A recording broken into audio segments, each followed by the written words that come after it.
Hello guys, welcome to the mind maintainer. आज हम लोग इंडियन एविडेंस एक्ट 1882 के फर्स्ट पार्ट में कीवर्ड्स को देखेंगे। एविडेंस डिटेल में तो बहुत देखे हैं लेकिन याद नहीं होते, तो उसको देखेंगे कीवर्ड्स में हम कैसे इसको लर्न कर सकते हैं।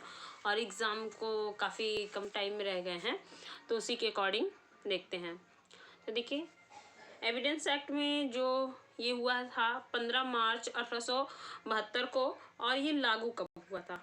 तो ये लागू हुआ था ये 1 सितंबर 1872 के को ये लागू हुआ था। देखिए, इसे ड्राफ्ट जो किया था स्टीफन महोदय ने ड्राफ्ट किया था।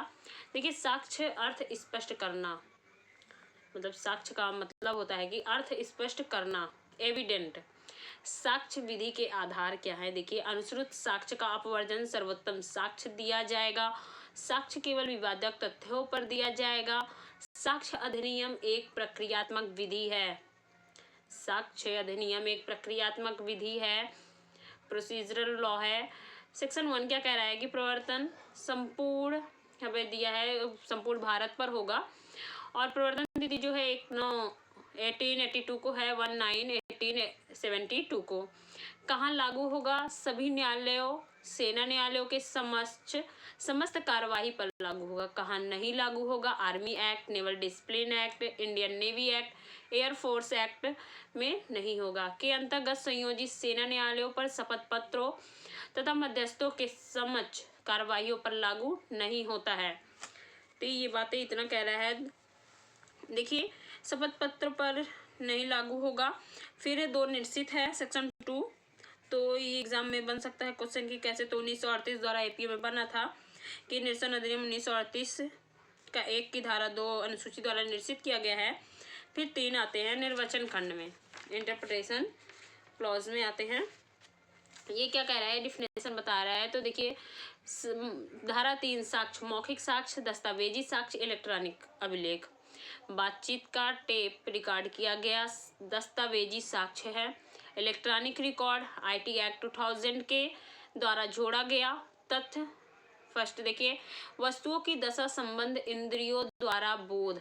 सेकंड, मानसिक दशा जिसका भान हो। दस्तावेज कोई विषय किसी पदार्थ सब्सटेंस पर शब्दों, अंकों अथवा संकेतों द्वारा वर्णित हो तथा उसके बनाने का कोई उद्देश्य हो। उदाहरणार्थ, लेखन राइटिंग है, मुद्रण प्रिंटिंग है, शिला मुद्रित लिथोप्रेस है, व्यंग चित्र है आदि पदार्थ महत्वपूर्ण नहीं है, लेखन महत्वपूर्ण है। फिर है विवादक तथ्य, फैक्ट इशू, तथ्यों को अकेले अथवा अन्य तथ्यों से मिलकर किसी अधिकार, दायित्व आदि का किसी मामले में व्याख्यान अथवा प्रत्याख्यान, यानी कि स्वीकार और अस्वीकार करता है। जैसे सिविल मामलों में तनिकी इशू, आपराधिक मामलों में आरोप चार्ज, किसी वाद में पक्षकारों के बीच विवाद के मध्य, जिन पर किसी वाद में पक्षकारों के बीच विवाद के बिंदु जिन पर पक्षकार अपना साक्ष्य प्रस्तुत करते हैं तथा न्यायालय उन पर निर्णय दे। फिर है प्रूव, साबित। क्या है देखिए, कीवर्ड में ओनली देखिएगा। न्यायालय किसी तथ्य के अस्तित्व का संभाव्य सम्मान अथवा कोई साधारण बुद्धि वाला व्यक्ति उसके अस्तित्व को अनुमानित करे। फिर है नसाबित, तथ्य का अस्तित्व में ना होना अथवा उसके अनास्तित्व, नॉन एग्जिस्टेंस का अधिसंभाव्य समझे अस्तित्व का नकारना। फिर है यानी कि नासाबित अस्तित्व का नकारना। फिर है नसाबित, साबित नहीं हुआ, नॉट प्रूव। न साबित था डिस्प्रूव, ये हुआ नॉट प्रूव।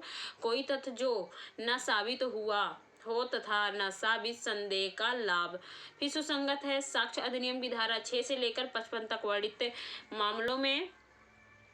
फिर देखिए, सेक्शन 6 है, एक ही समव्यवहार के भाग, डॉक्ट्रिन ऑफ रेजिस्ट्री का सिद्धांत, चाहे उसी समय या स्थान अथवा अलग समय व स्थान पर धारित हुए हों। बलात्कार के, रेप के तुरंत बाद अभियुक्त का क्षमा मांगना, जैसे विनोद बनाम स्टेट ऑफ यूपी CRJJLJ 1994 और 2360 में। और फिर एक महिला को जलाया जा रहा था तो उसके बच्चों के चिल्लाने की आवाज़ एक ही समव्यवहार का भाग माना गया। सांवल दास बनाम बिहार राज्य का केस है जो 1974 का सुप्रीम कोर्ट का। तो ये चीज बता रहा है। तो देखिए सुसंगत तत्व के संबंध में जो सेक्शन है वो बताएं 6 to 55।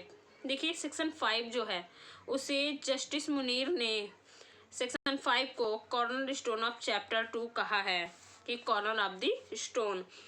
Best evidence should be given किस में दिया जा सकता है, तो देखिए 61, 62, 91, 92।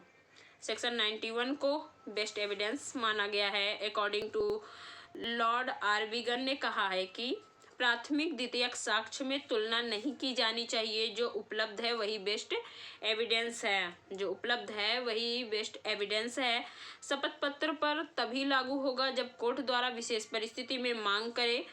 सीआरपीसी के सेक्शन 2 आई जहां साक्ष्य शपथ पर लिया जाता है न्यायिक कार्यवाही है। देखिए पहले यानी कि प्रिजम्पशन मान लेना, मतलब प्रिजम्पशन यानी मान लेना बिना साबित हुए ग्रहण कर लेना। जो तथ्य जानकारी में है उसी तथ्य से अनजाने तथ्य को स्वीकार कर लेना अब उपधारणा है। जैसे एग्जांपल लाइक दैट देखिए धुआं देखकर आग का अनुमान लगा लेना। मैं प्रिज्यूम क्या है, तो अधिकारात्मक उपधारणा है, तथ्य की उपधारणा है, खंडनीय उपधारणा है।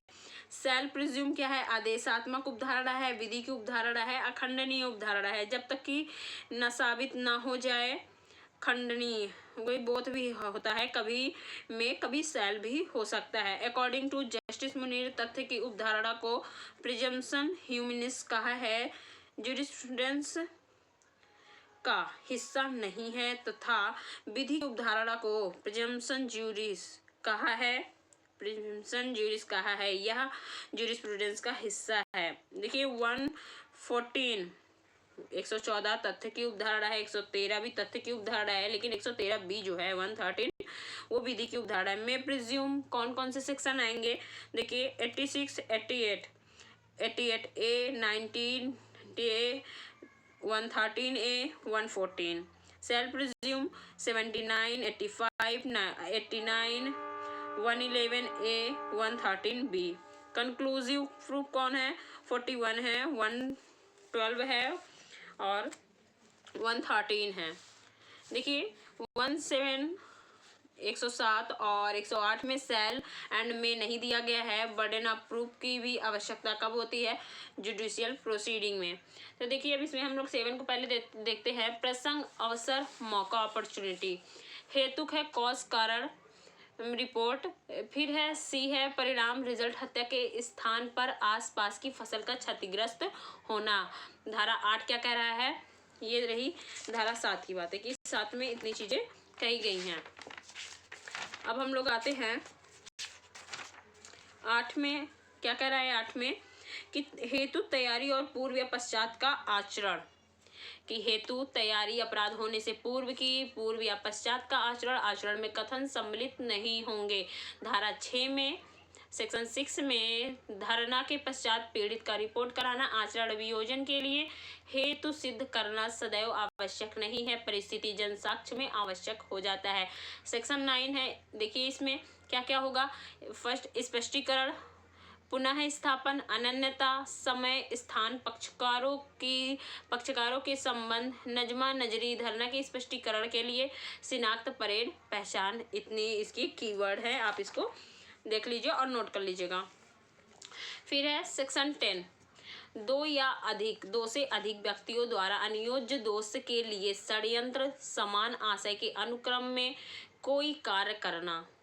षड्यंत्र 2 या अधिक व्यक्तियों द्वारा कोई अवैध कार्य करने के लिए समहम होना। फिर है सेक्शन 11, अन्यत्र होने की अभियाचना, प्ली ऑफ एलवाई। 11 है प्ली ऑफ एलवाई।